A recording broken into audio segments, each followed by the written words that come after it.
اللهم صل على محمد وآل محمد.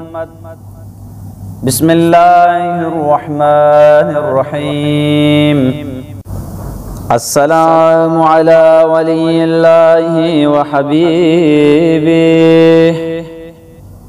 السلام على خليل الله ونجيبه، السلام على صفي الله وابن صفيه، السلام على الحسين المظلوم الشهيد، السلام على أسير الكربات وقتيل العبرات. اللهم إني أشهد أنه وليك وابن وليك وصفيك وابن صفيك، الفائز بكرامتك. أكرمته بالشهادة وحبوته بالسعادة، واجتبيته بطيب الولادة، وجعلته سيدا من السادة وقائدا من القادة وزائدا من الزادة، وأعطيته مواريث الأنبياء،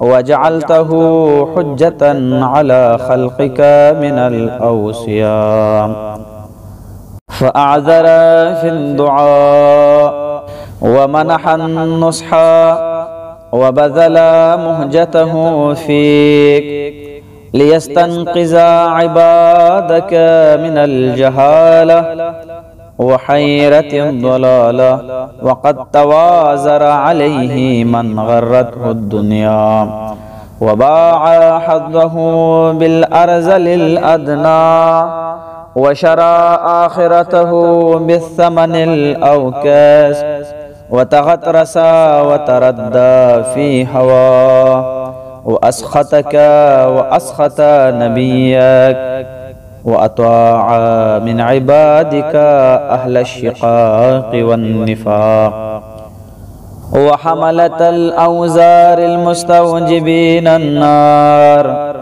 فجاهدهم فيك صابرا محتسبا، حتى سفك في طاعتك دمه واستبيح حريمه.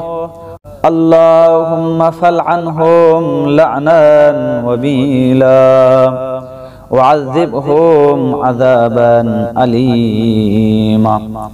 السلام عليك يا ابن رسول الله، السلام عليك يا ابن سيد الأوصياء، أشهد أنك أمين الله وابن أمينه، عشت سعيدا ومضيت حميدا، ومت فقيدا مظلوما شهيدا، وأشهد أن الله منجز ما وعدك ومهلك من خذلك ومعذب من قتلك، وأشهد أنك وفيت بأحد الله وجاهدت في سبيله حتى أتاك اليقين، فلعن الله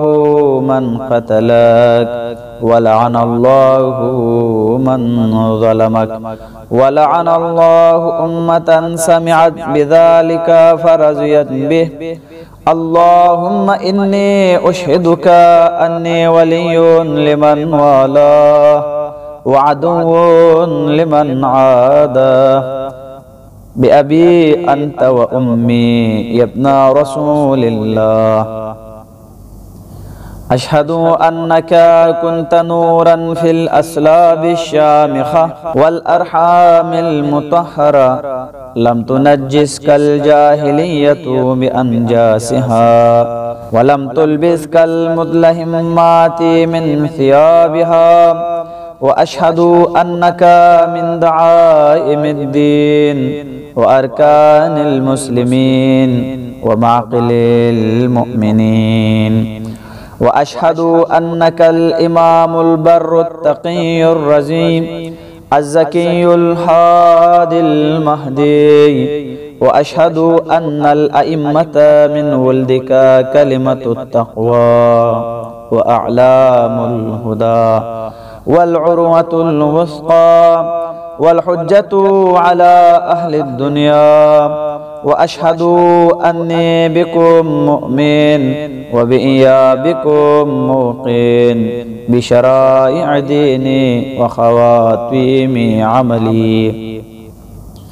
وقلبي لقلبكم سلم وأمري لأمركم متبع ونصرتي لكم معدة حتى يأذن الله بكم فمعكم لا مع عدوكم. صلوات الله عليكم وعلى أرواحكم وأجسادكم وشاهدكم وغائبكم وظاهركم وباطنكم آمين رب العالمين.